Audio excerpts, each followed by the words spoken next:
Welcome everyone. Welcome to our webinar series for 2017. I'm Mike Bernstein. I'm the VP of R&D at Lab, and I'm going to be presenting this webinar together with my colleague Vadim, and the two of us will take you through a description of a new automatic phase correction routine that we've developed at Lab, which is new, and we believe that it has a lot of value. So let's have a look at the way in which we're going to proceed today. So I'm going to talk about the factors that are driving the need for automated processing in NMR, and of course Autophase is a key component of that. I'm going to show you what the available autophasing approaches are within the Mnova suite, and a little bit of a description of some of those. And then I'm going to show you some information about this basic capabilities, how Autophase works, basically. And at that stage, I'm going to pass you to my colleague, Vadim, who's going to then take you through a very detailed description of the algorithm and how that works. And then finally, at the end of the webinar, I'll come back and show you some additional data on the performance, how to assess the performance of our new regions autophasing routine. Okay, so what's the need for processing automation? Many people have many different views of NMR and how they use it, and it might be that you're a chemist and all you want to be able to do is to basically throw in a set of data and have Mnova automatically generate a nicely processed and analyzed view as we have over here. It could be that you're looking at quantification, which might be of singletons of very pure materials, or it might be mixtures, or it might be mixtures whose concentrations change with time, which is something like reaction monitoring. All of these are important. And then it's not important that you look closely at this, but there are some very complicated workflows that are available if you choose to do this. So I've got something like the same type of information on this slide, but as slightly differently presented. So if you think of people who generate a lot of data, I've called it big data here. This may come from things like automated synthesis, and those might be quite highly automated in the sense too of the analysis and processing. People might be looking at compound collections and doing quality assessments of those, and again those will be generating huge amounts of data. From the chemist's perspective, there might be things like structure verification, elucidation, and quantification. And finally, with batch analysis, people will be looking to analyze these types of experiments here in a way in which there's either minimal operator intervention or almost no operator intervention. And finally, people might be recording a lot of spectra automatically of say, foods and doing mixtures and analysis of those. So all of these types of scenarios basically have something in common, and that is that the processing has to be robust before the analysis can occur. So the analysis is different, the requirements are different in these scenarios, but they all hinge on the fact that you've got a decently phased spectrum and a decently baseline corrected spectrum at the start of the analysis process. So Autophase is not new. It's been around since Richard Owens published a paper on it. And there's basically two ways in which this can be performed, the approaches to Autophase. If you look in the literature, there are perhaps half a dozen or so different approaches that are available. So you can look at a total spectral characteristic and then try and optimize it. So this characteristic may be the negative points in the spectrum, the peak heights, the total area of the dispersive spectrum, which you'd want to minimize, or the total area of the a daughter spectrum which you want to maximize. And you can in fact combine these strategies. So you may want to do this one followed by that one, or vice versa. Now the things that can make this go wrong are many and varied, but the ones that show up often are things like spectral noise, imperfect peak shapes, and baseline imperfections. And all of those factors, which are of course real-life things to worry about in classical NMR spectroscopy, in practical NMR spectroscopy, these all occur, and so it's not unreasonable that these cause these approaches to fail. Now there are a special number of methods that can be used in the special case where you have a single isolated spectral line. Now this might be the case, for example, where you're doing quantification and you've got an internal quantification reference material there. And in this case you could use a method called DISPER that was described in the 1990s, I think. And there's a couple of other ways in which to manipulate the data here. You can try and look at baseline regions that are close to the peak and optimize the slope of those so that the peak is nicely phased. But these are quite complicated things to do because whilst your eye can quite easily say, okay, well the peak is coming down here and at this stage over here somewhere it becomes baseline, and similarly on the right hand side, it's more difficult to do that using the computer. What we see with our eyes is really quite remarkable, and sometimes it's quite difficult to replicate in an algorithm. Now this is of course only applicable if you do have an isolated peak, and so clearly if you don't, then this is simply not available to you. The third one I wanted to mention, the third approach if you like, is to generate an objective function. It's something that can be computed, and the one that's often used I think in the reaction monitoring world is the minimum entropy method, and if you go to the literature you can see the way in which that's described. So you can compute that value for the entire spectrum, and then you can use a simplex optimization or something like that to drive the phase values into some sort of global minimum value, and that there'll be that value, and there'll be another value that's 180 degrees away from that, and those are the same solutions really. So these minima are repeated. Okay, so this is a very simple explanation of the various approaches to automatic phasing, and of course Vadim's discussion will be more detailed. Within Mnova at the moment, if you go to processing, phasing and automation options, you'll see a page that looks a bit like this. And there's a myriad of these all come from the literature basically, but the ones that I'm going to highlight today are the global method, which is a sort of a minimum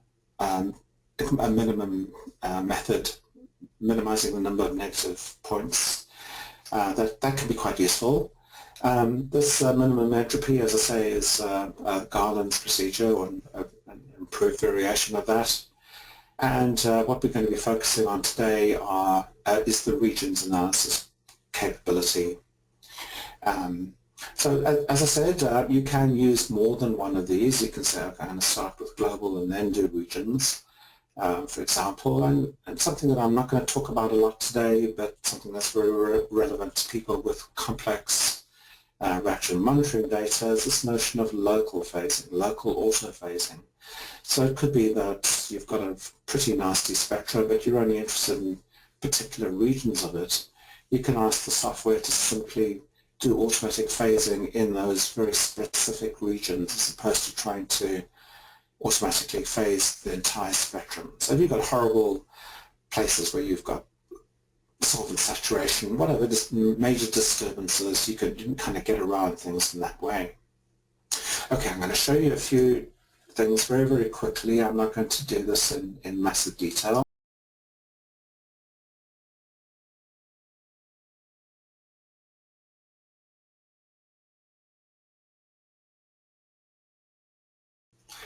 Okay, what I have here is a series of reaction monitoring spectra, so it's a stacked array of data, and I've messed up the phase of it, and what I want to do is to use the automatic phasing to correct all of those. So I'm going to go to phase correction and set up my options, and I want to select the regions analysis. This is the new method, and I want to start with the current values, and I'm going to click on OK. And it's going to go through the array and autophase each of those spectra one by one. There you go. So that's done. It gives you an idea of the performance. So there's obviously some 85 or so spectra in that array, and it went through those in perhaps a second or two. So that's quite fast. Okay, so that's how to do it. And what I'll do now is to ask my colleague Vadim to take over and describe the regions method to you in some detail. Thank you very much, Mike. Just a quick introduction of myself. My name is Vadim Zorin. I'm a software developer at Mystery Lab, and I was one of the developers of this new approach, region analysis.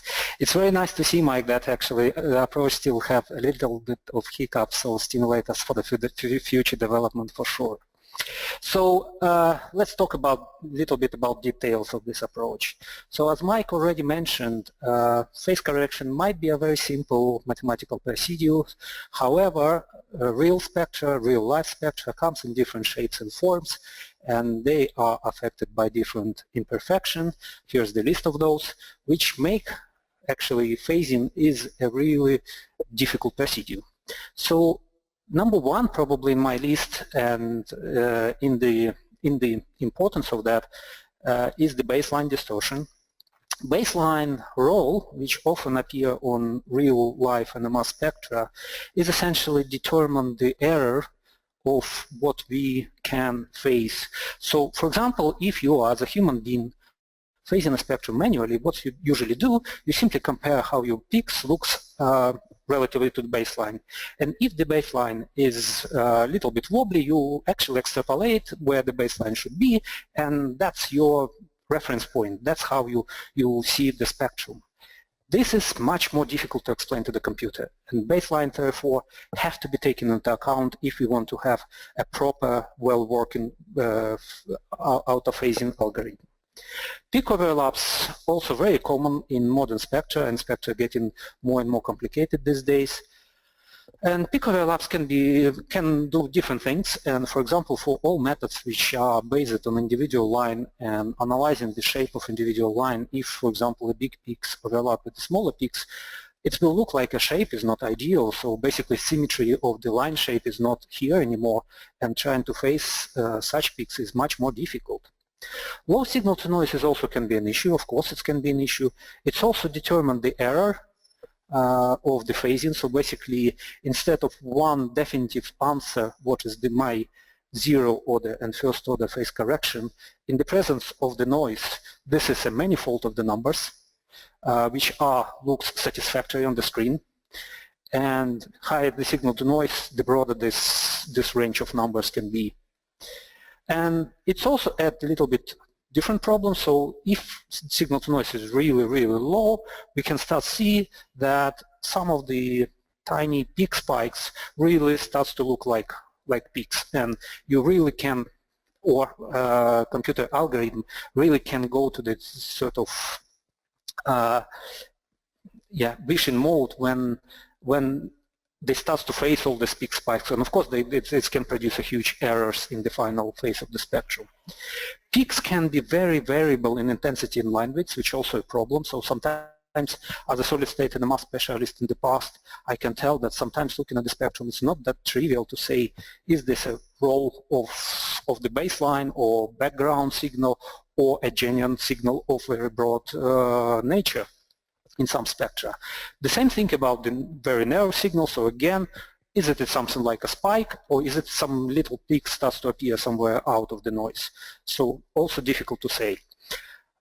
Some spectra naturally can have positive and negative. Depth APT is obvious example. So the spectrum has both positive and negative spectra, which is also a sort of complication for autophasing routine. Then more and more common modern NMR use techniques like solvent suppression. And solvent suppression can leave distorted spectra in the middle of your, distorted peaks in the middle of your spectra. And if one tries to phase these distorted peaks together with others, of course it's very difficult to do. Even for the human being, looking at the entire spectrum, it's much more difficult to do if you are a computer and basically follow a very strong and a very definitive numerical recipe. So somehow we have to take into account that spectra can have distorted peak inside. There is also a tremendous advances in the methods how we record our spectra. In hardware methods, digital technology is make a very big difference for modern NMR, but it also brings a little bit of complication to us, for example, as a company who provides a vendor-independent software. And this complication sometimes comes in the shape of digital artifacts.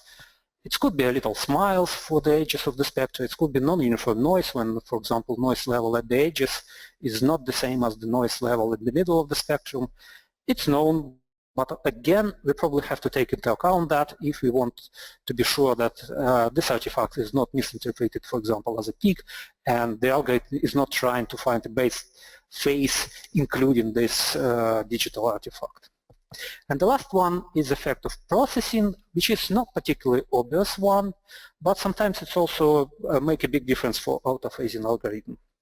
Just to be more precise, I will probably give an example of zero filling. So basically zero filling when we increase the number of points, of digital points in the spectrum.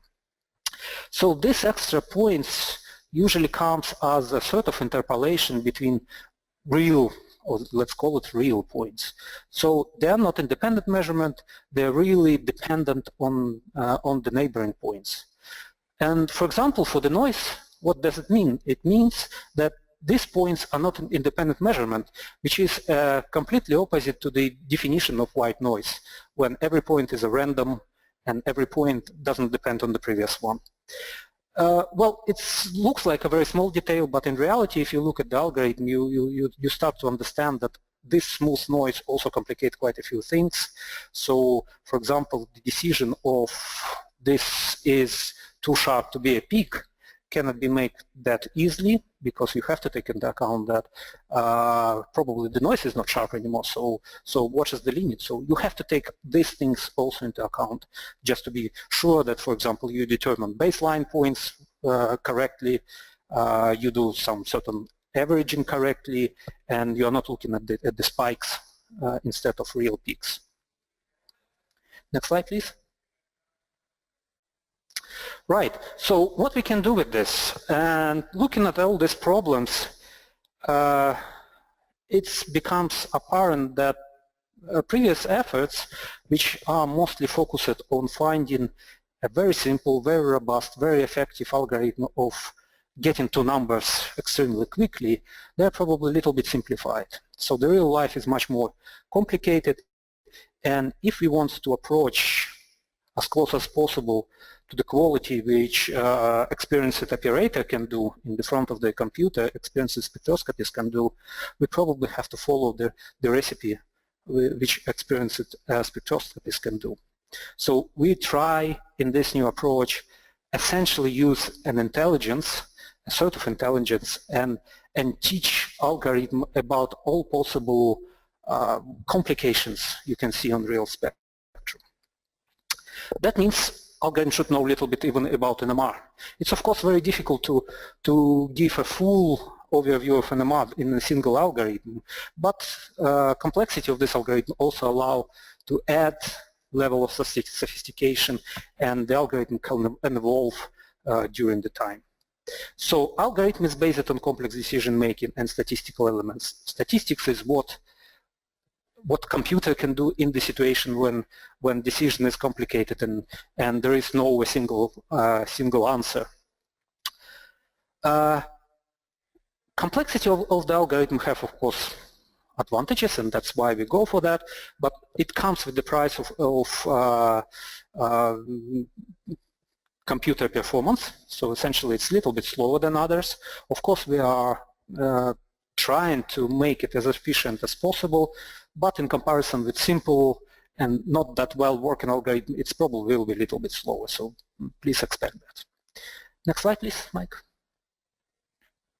Right, so what the algorithm does, the major three steps are here. So, and again, we are trying to reproduce what normally spectroscopists, well, whether understanding that or not, but that's what normally spectroscopists does when they try to analyze a spectrum. So we look at the spectrum, and the first what we do, we usually determine which are features of the spectrum which are important for me.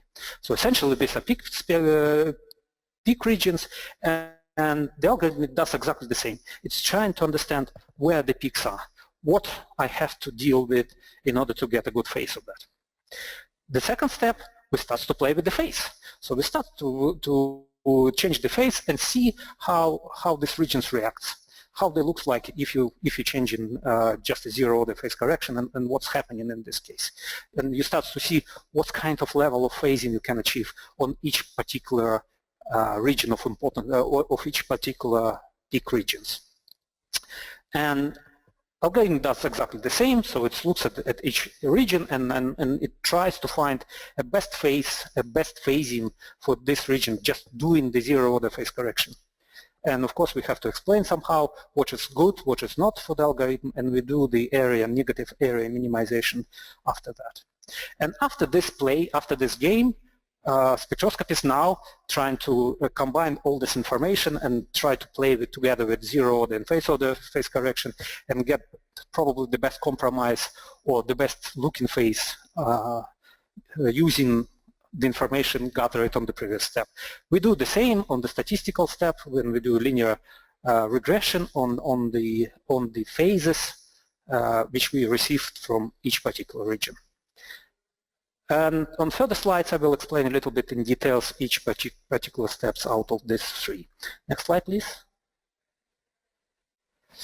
The step number one, recognition of separate regions containing peaks. It could be a region which contains just a single peak. It could be a big region containing a manifold of the overlapping peaks. We try to determine as many regions as possible, but there is absolutely necessarily that these regions are separated on the spectrum. Right. It's probably easy to do, again, for a human eye, which can do a very nice pattern recognition. It's much more difficult to do in the computer algorithm. And the first thing you have to remember that actually we are looking at non-phased spectrum. We're starting from non-phased spectrum, and we don't know how it's going to look like when it's phased. And it's a little bit more confusing for the algorithm than normally phased spectrum to find regions in this arrangement. And the trick, of course, one of the tricks is take a magnitude of the spectrum, which all peaks looks positive. It's nice and simple. Lines a little bit broader, but it's not a problem for us because for the broader lines we also will get a little bit broader regions, but when we're trying to phase it, we need to take into account both sharp absorptive line and broader dispersive line shapes, and probably broader region helps us for that. So we really want a region which ends at the baseline points.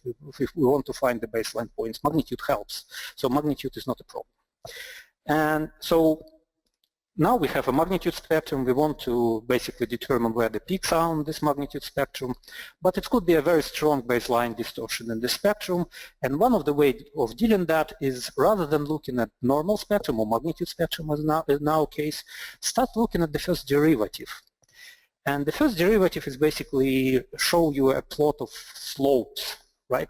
And if you're on the baseline region, slopes of baseline are slowly changing and pretty shallow, so basically they are given points, derivative points which are close to zero. As soon as you are next to the peak or on the border of the peak, intensity changes very quickly, and first derivative is very quick.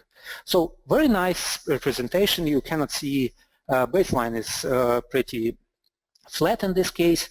However, it comes with the price of much higher signal to much lower signal to noise, much higher noise level.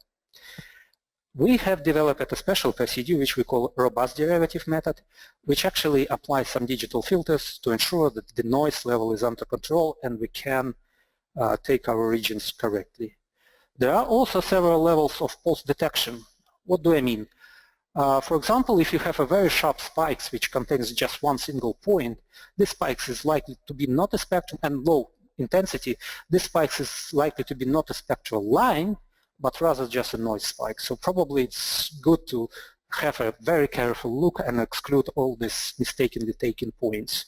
Or, for example, if you have a very significant overlaps in your spectrum, these overlaps can create a sort of, let's call it high altitude plateaus, somewhere close to the peak tops, but which are very flat. And again, flat points, flat behavior gives a very low first derivative. That means these points can be mistakenly taken as the baseline points. You also have to take care about those. We have a special algorithm which are doing that. And of course, to discriminate between baseline points and peak points, we also need to know what the noise is. So we have a statistical analysis for amplitude, and autocorrelation characteristics is essentially smoothness of noises, if you like. And we take into account all these numbers when we separating peak regions from the noise regions. So on the left you can see a regional spectrum, magnitude spectrum, and underneath in green you can see a little map which shows basically points which belongs to baseline, the lower level, and the points which belongs to the peak regions. So that way we have a map which says these are my peaks. Please look further at these regions when you're doing the phase correction in the next step. Next slide, please. So now we have the region for individual peaks, or it could be a combination of overlapping peaks in there, and now we can start to do phase optimization. Of course, here is important to tell a computer program what's actually we optimizing. What do we mean a good phase or bad phase? And here is probably most of the previous effort well concentrated in this part, is basically finding a very good function which can tell you that the phase is good. So any of this method can be used. We choose the simplest one and probably the closest one, which again normal spectroscopists would do, is just to look how much underneath the baseline left and try to minimize this as much as possible. So we'll look at the area and underneath the baseline, note that we have to determine baseline very in a very rigid, in a very good way. Otherwise, probably our area will come with mistake, with errors which we don't want, of course. So therefore, we are doing linear correction of the baseline and look at the area underneath. It's very simple. We found it very robust, but in principle it could be anything in there. We just need a very good function which has very good response and very sensitive to the quality of the phasing for each particular region. Next slide, please. So now we know what is the best phase for each peak. Now we have to combine it in two numbers, zero-order phase correction and first-order phase correction for the entire spectrum. So we do it statistically. We plot it in this plot where the x is position of the peak region and y is the optimal phase for this peak region, and we do linear regression. So the linear regression gives us a line, and intercept of this line gives us phase 0 for the entire spectrum, and the slope of this line gives us phase 1. There is a little trick. Importance of every region, of each region, probably not equivalent. So there are intensive regions, and we can determine phase of these regions very well, and there are less intensive regions, less important regions. Error for these regions in determination of the phase is much bigger, But it's probably a big mistake. For example, this is the only peak, very small peak somewhere on the very far left of the spectrum, which we have to take into account in the phasing. Otherwise, the phase will be particularly bad. But we have to be very careful that actually the error of this of the determination of the phase with this region is not particularly high. So we do that by using a special version of linear regression, weighted linear regression, and on the graph, basically, every point presented as a bubble. And the size of the bubble represents the importance, if you like, of this particular region. We determine this as a sum of intensity within this region. So that's essentially what, again, human eye is doing in this case, is just looking, I see very, very intensive peaks here, I have to focus my phasing algorithm on this particular one. So you can look at this bubble as basically a field of gravity for the final linear regression curve. The bigger the bubble, the closer linear regression curve ends up after the optimization process. On this stage, we also can do a little bit of analysis of how good is our results. For example, we can see that some points completely out of range, somewhere unexpectedly far away from the linear regression curve, and of course these are outliers. For example, in this way we can detect some of the distorted peaks and outliers excluded at this stage, and we can redo linear regression again and basically get a good phase without focusing on some of the potential mistake of the previous stages when the peaks region has been determined. And also we do a little bit of other artifact handling, like negative peak detection for APT depth experiment, which I will explain on the next slide. Next slide, please, Mike. Right, so this is just an example of what we do, how we use NMR, actually knowledge, to be sure that our spectra are phased correctly. And this is for APT depth. And this, in APT depth case, you can see on the spectrum both positive and negative peak regions. And you want to phase it in such a way that actually spectrum looks nice, but they are in the right position, not something in the middle for the phase of neither positive nor negative in this case. So, and we do it on the final stage, on the statistical analysis. So first of all, you probably don't want to assume that every spectrum has a positive and negative peak. One of the mathematical consequences is that the region where you can determine, for example, first order phase correction pH1 is reduced in this case, effectively from minus 180 to plus 180 to plus minus 90, which is already not very good, so basically it's restrictive. So instead of assuming that every spectrum has positive and negative, we actually use Nova sophisticated algorithms of detection of experiment type, which is based on many parameters, for example, in your pulse sequence in your experiment. And from that, we know what the experiment can be, and we know that we can expect positive and negative spectra, positive and negative peaks, so we are proactively looking for those. And if there are such peaks, they appear on the regression curves as on the picture on the left. So basically, instead of one effective solution, there are two effective solutions. One solution for the positive peaks, which are below, and negative peaks appear 180 degrees shifted from the positive peaks, obviously. And the trick we does, we just invert these negative peaks, put them on the curve down, and do the regression on that one. So the final result will be absolutely perfect for the positive peaks, and would be absolutely perfect for the negative peaks if they would be positive, if you understand what I say. But basically, the final result is good for both positive and negative peaks, and the information from both subset of peaks, positive and negative, are taken into account to find the correct phasing. So this is just a simple example. One simple example. There is another one on the next slide. Next slide, please.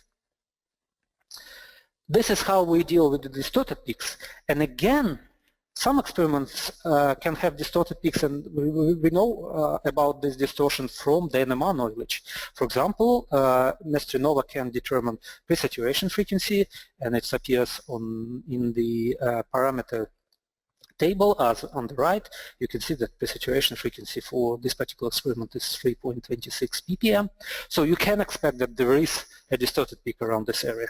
And this will be taken into account, and basically the area, most problematic area, will be excluded from the analysis, mark it as problematic one. There is another mechanism of spectroscopists actually to tell a little bit more where to look and not to look when phasing the spectrum. For example, if you use a blind regions, you can select the blind regions on the spectrum, and blind regions, exactly what it calls is basically regions which should not be visible for majority of analysis operation, including phase correction.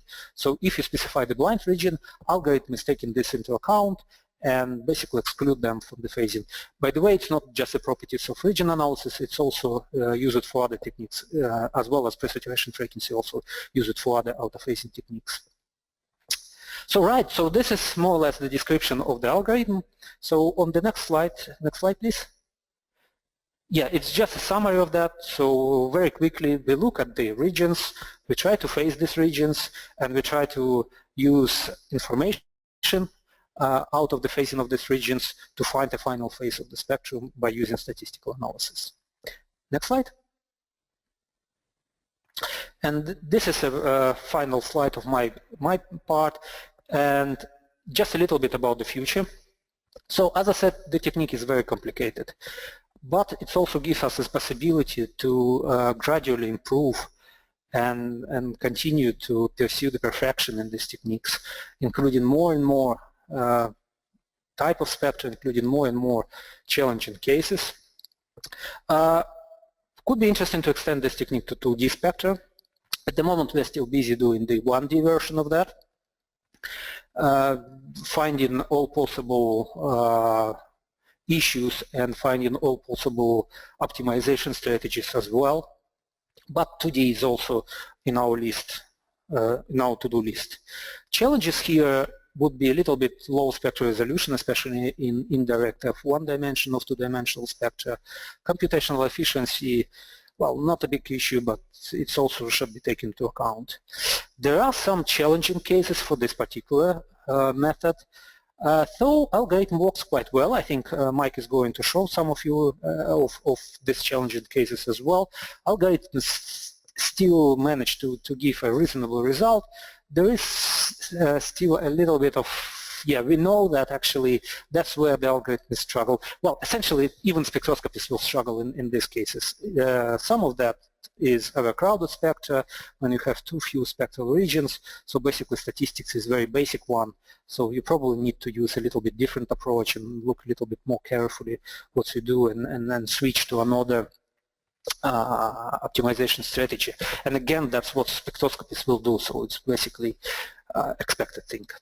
And another thing is probably, which I really want to mention, is that phase distortion is hardware related issue. So hardware creates that, and it will be very nice if the hardware can help us, hardware information can help us to fix this issue. That reminds me probably another famous case of auto-shimming routines, when in the past it was a lot of efforts to find a simplex auto-shimming, which also based on optimization of shapes of the peak, and then find the perfect shims using that, and it was very difficult and routine. It was a lot of proposed routines which didn't work very well, to be honest. And of course, a game changer in this field was the gradient shimming introduced recently, and here where the hardware information, hardware calibration has been taken into account and used for the phasing. It's quite possible that very simple trick, very simple approach can be used for finding the perfect phase of your spectrum. So please ask your NMR hardware vendors if they can help you to get the perfectly phased spectra as well. And of course, developing this algorithm, we have to rely on your help.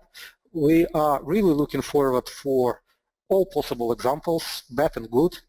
If it is bad examples and good examples, in any case, we will probably dissect them, put them under microscope, understand why it works or not working that well, and if it's not working that well, most likely we will be able to add a little bit more intelligent techniques into the arsenal of the methods we're already using in this approach and improve the autophasing. On that, I would like to return to Mike, who's going to present a few examples where this technique has been used. Thanks very much, Vadim. That was really clear and very exciting. So let's look at some data that I've collected and look at the overall performance and see if we can draw some conclusions as to how well or not this actually works for a variety of types of spectra. So my first spectrum is a very simple one. This is just pseudoephedrine, and on the bottom spectrum over here is my best guess at the manual phase. And then what I did was to muck up the phases again and then ask for the regions analysis to autophase, and I get the spectrum above, and I've given you the phase values for those two. And I've blown these up considerably so that the peaks are way up high in the sky, so that you can take a good look at the slope and the symmetry of the peaks and determine that in point of fact the automatic algorithm has done a pretty decent job. Okay, I'm going to do a slightly more intense, well, my best attempt at a more numerical analysis of the quality. So in this case I've got a spectrum of felodipine, which is this drug molecule over here, and what I'm going to do is I'm going to attack this from the QNMR perspective. So it happens that this spectrum was acquired with a very long relaxation delay, and so it should be the case that the normalized areas of all the regions for the non-labile protons in this molecule should all be the same value. Okay, and when I say normalized integrals, I mean the integral divided by the number of nuclides. So this one divided by 3, this one divided by 1, etc. through here. So what I do is I've got half a dozen regions, and I work out the normalized area for each of them, and I take the average of that, and which should be the same number, and then I look at the percentage RSD on that average, and I use that as a gauge of how well things have worked. Okay, so this is the Excel spreadsheet. First, looking just at the numerical output itself, so not the quantitative aspect. So what I've done is I've started with these phase values, phase 0 and phase 1, and this is my manual phase starting point, 6.2 and minus 2.3. And what I've done is to manually change phase 1 by plus 5 degrees through each of these stages. So it's plus 5 for this one, plus 10 there, and so on throughout the little experiment here. And then for each of these starting points, which has a grey background, I've then applied automatic phase. So this should say phase correction at the top. And then I'm recording here the phase values that were obtained at the end of the experiment. So those are the numbers there. So if I plot these out, what you see are the two lines over here. The top one shows the red line, which are the phase 0 values, and the dotted line going through them is the optimal value, if you like, as I judged it. And the bottom line in black is the phase 1 value, and the orange dotted line is the optimal value. So you can see that that with the phase error in this experiment that I've looked up to 50 degrees out, and things are returning to a very stable point that are still very usable. Okay, so here's this QNMR perspective now. So I'm looking at the normalized areas, as I said. So what I'm computing is the absolute integral normalized, which is the integral divided by the number of h's. Right, so I've got the same curve, the same data. So I've got the top half of this table is exactly what you saw before. So the phase 1 value has been marked through plus 5 degree steps as we progress to the right-hand side. The new values that you see below in these bottom 2 rows are the mean for the normalized integrals, where I've got 6 regions, so that's these big numbers over here. Absolute numbers are not important today, but what I do want to focus on is the RSD for that mean. So those are these numbers over here, 0.97, that's the bottom row, walking across. And I've plotted these out on this graph over here, chart, and you can see the dotted line again, or the dashed line, corresponds to the RSD for the manual things manually, and what you see in the blue line are the 10 cases where I've changed phase 1 and asked the regions analysis to optimize the phase. And what you see, I think you'd agree, is something that oscillates very slowly or perhaps randomly around the optimal value, sometimes even a little bit better. And so my conclusion is that this is basically a noise that we're seeing here. And the second conclusion I would really come to is that the contribution to the overall error that the QNMR is going to produce, so that determination, contribution from misphase is going to be very small. Okay. So what I have now are just a whole bunch of different cases. So in this instance, I've got 8 spectra of urine, and these are from different animals. And you can see that the spectrum is complicated a little bit by the fact that there's water presaturation. This is a presat experiment, presat 1D. So the water has been presaturated over here at 4.75 roughly. And what I've done is to do phase correction over the entire array of 8 spectra. And in spite of the fact that I've got this point here that I didn't have to specify in a blind region, I've got quite a high signal density. That there's probably thousands of lines in the spectrum if you count them all, over quite a wide region of the spectrum, the pattern spectrum. In spite of all of those, and then also in spite of the fact I've got a very broad urea peak over here at 5.75, the result is still very good, I think. So I'm really quite happy with that. Next case is another reaction monitoring data set. This one's more complicated than the one that I showed you live. And it's more complicated because the spectrum is run in THF, and so there's solvent saturation over here and over here, and that causes distortions not only very locally but also throughout the peaks quite close to that.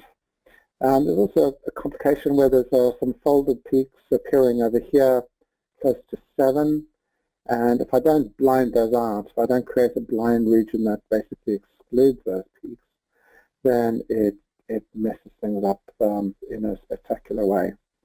But the nice thing is that I can spot the problem or the potential problem ahead of time, and I can create the blind region and make that go away, make the problem go away.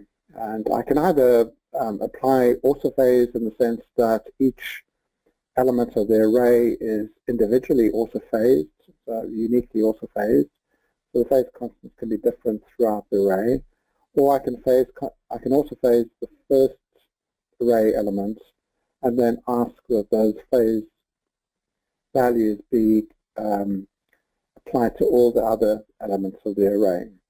So assuming that the phase doesn't change the time course of the reaction, that would be the way to go.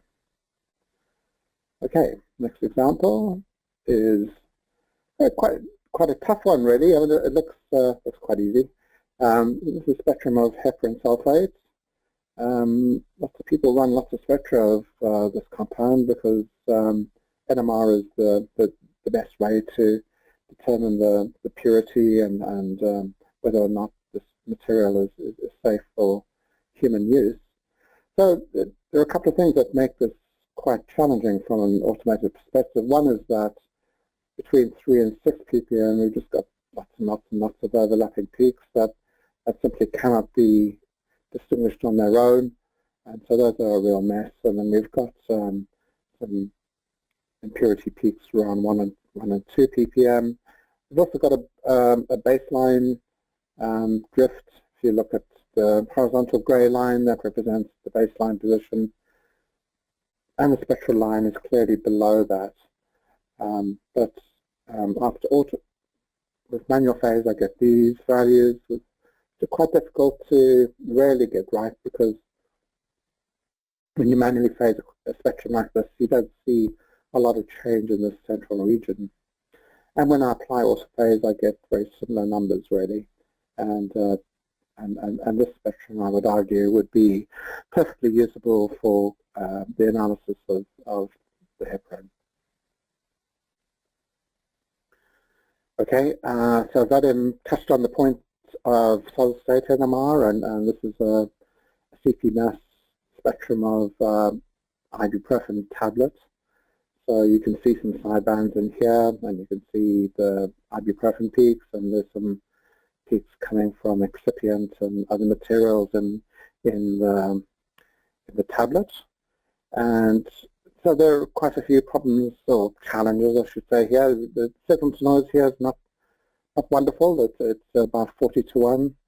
The baseline, again, is low, and we've got quite varying peak widths. So we've got some quite nice sharpish peaks, and then we've got other bits over here that really are quite nasty and could confuse the algorithm and drive it into a space where things don't work terribly well.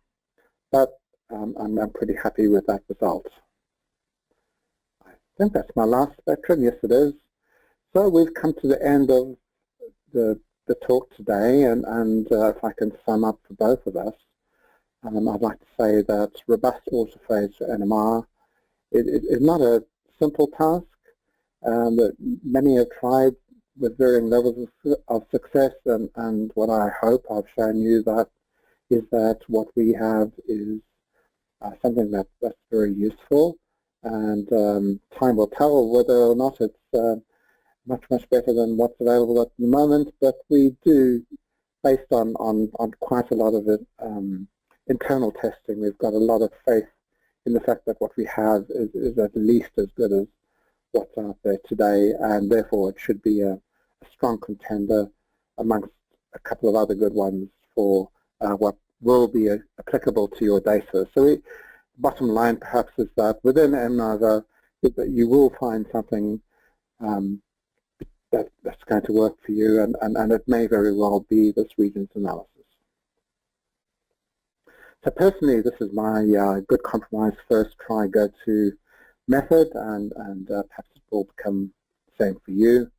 And I've shown you today that it works well for a variety of data types, and also for those who do QNMR, shown you that the contribution to the total error budget of the spectrum is